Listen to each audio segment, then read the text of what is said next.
هل تعلم انه لاعب سجل 18 هدف في كأس افريقيا؟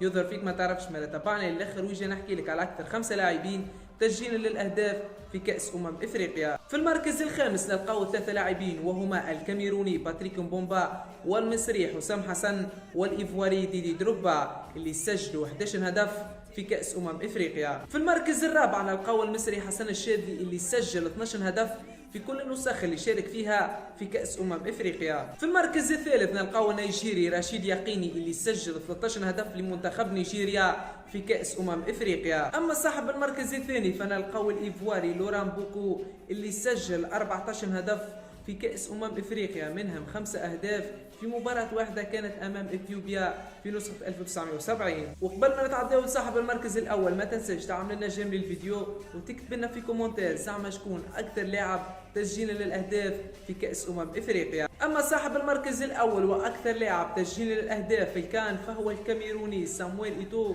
اللي سجل 18 هدف بقميص منتخب الكاميرون في كأس افريقيا.